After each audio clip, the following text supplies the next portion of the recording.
जय श्री कृष्णा, राधे राधे। सभी कृष्ण भक्तों का हमारे चैनल पर स्वागत है। वैसाख का पवित्र महीना है। वैसाख के पवित्र महीने में आ गया है अक्षय तृतीया। अक्षय तृतीया क्यों मनाई जाती है, इसके पीछे एक कथा है। हम सुनते हैं ये कथा। भगवान श्री कृष्ण और सुदामा जो परम मित्र थे, दोनों साथ साथ पले बड़े हुए थे।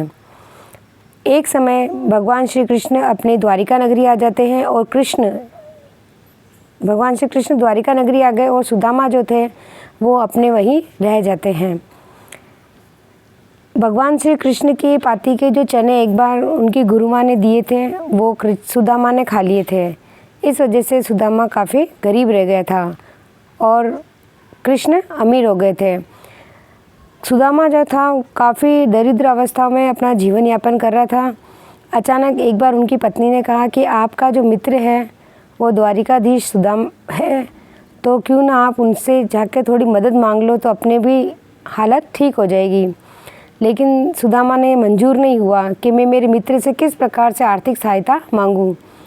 लेकिन एक समय ऐसा आया जब सुदामा के बच्चों के उसके खुद के खाने के लाले पड़ने लगे और भिक्षा से भी उसका परिवार पूरा नहीं पल रहा था। तो अपनी पत्नी के कहने पर सुदामा कृष्ण के पास आर्थिक सहायता के लिए जाता है। तो सुदामा कहते मैं मेरे मित्र के लिए जा रहा हूँ, तो कुछ तो मुझे साथ में दो। तो सुदामा की पत्नी उसको मुट्ठी भर के चावल देती है, चावल की पोटली। सुदामा वही लेकर कृष्ण के पास जाता है और द्वारपाल द्वारिका तक पहुँच जाता है और श्री कृष्ण के जो पहरेदार होते हैं वो सुदामा को रोकते हैं, आप कौन हो, अपना परिचय दो। तो कृष्ण को जाकर कहना कि उनका मित्र सुदामा आया है। जैसे ही भगवान श्री कृष्ण को पता पड़ता है कि उनका मित्र सुदामा उनसे मिलने आया है, तो भगवान श्री कृष्ण स्वयं दौड़े दौड़े अपने मित्र से मिलने आते हैं, उनको अपने गले लगाते हैं और आंसुओं से अपने उनके चरण कमल धोते हैं और सुदामा को कहते हैं मेरे मित्र सुदामा तो कितने दिनों बाद आया है, इतने दिन मेरी याद क्यों नहीं आई तुझे। मन ही मन सुदामा सोचता है कि बहुत जब पानी सिर से ऊपर निकल गया तब जाके मुझे आपके पास आना पड़ा, मन में कहता है। और श्री कृष्ण कहते हैं सुदामा अकेले आए, मेरे लिए कुछ नहीं लेके आए, आप खाली हाथ कैसे आए, कुछ उपहार लाए क्या। सुदामा मन में सोचता है मेरे पास तो तुमको देने के लिए कुछ भी नहीं है, केवल मेरे पास कच्चे चावल है, वो कैसे दूँ तुमको। इतना सोचते हैं जब तक कृष्ण जिद करते बताओ सुदामा मेरे लिए क्या लाए। तो सुदामा कृष्ण के लिए वो जो चावल की पोटली थी उसकी पत्नी ने दी वो आगे कर देता है।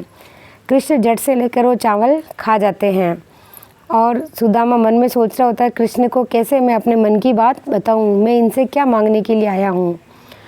उतने में एक दो दिन कृष्ण के पास रहते हैं सुदामा, फिर वापस विदाई लेके जाने वाला होता है। तो सुदामा के मन में बड़ा विचार आता है कि मैं जिस काम के लिए यहाँ आया था अपने मित्र को बोल ही नहीं पाया कृष्ण को कि मैं इसके पास कुछ मांगने के लिए आया था। लेकिन बिना बोले ही सुदामा वहाँ से चला जाता है। जैसे ही सुदामा अपनी नगरी पहुँचता है तो वो क्या देखता है कि जहाँ उसकी झोपड़ी थी बड़ा महल हो गया है। तो वो अचानक सोचता है भाई सोचता मैं कहीं दूसरी नगरी में आ गया, हो सकता है ये मेरे घर नहीं है। वो जाने वाला था, अंदर से उसकी पत्नी आती है जो पूरी गहनों से सजी हुई होती है। कहते नहीं ये अपना ही घर है, ये भगवान श्री हरि आपका दोस्त माधव का कमाल है जिसकी वजह से हमारे दिन अच्छे हो गए हैं। तो सुदामा की आंखों से आंसू आ जाते हैं कि मेरे प्रिय हरि श्री कृष्ण वो इतने दयालु है, बिना मांगे ही मुझे सब कुछ दे दिया है। वो जो दिन था वो अक्षय तृतीया का दिन था जिस दिन भगवान श्री कृष्ण और सुदामा का मिलन हुआ था। भगवान श्री कृष्ण अपने सब भक्तों को बिना मांगे ही सब कुछ दान दे देते हैं। तो ये थी अक्षय तृतीया की कहानी।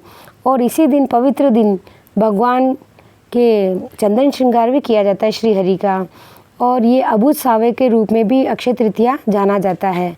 और इसी दिन भगवान परशुराम की जयंती भी मनाई जाती है क्योंकि परशुराम का जन्मदिन भी इसी दिन हुआ था। हमारे द्वारा दी गई जानकारी आपको कैसी लगी हमें ज़रूर बताइएगा। जय श्री कृष्णा, राधे राधे।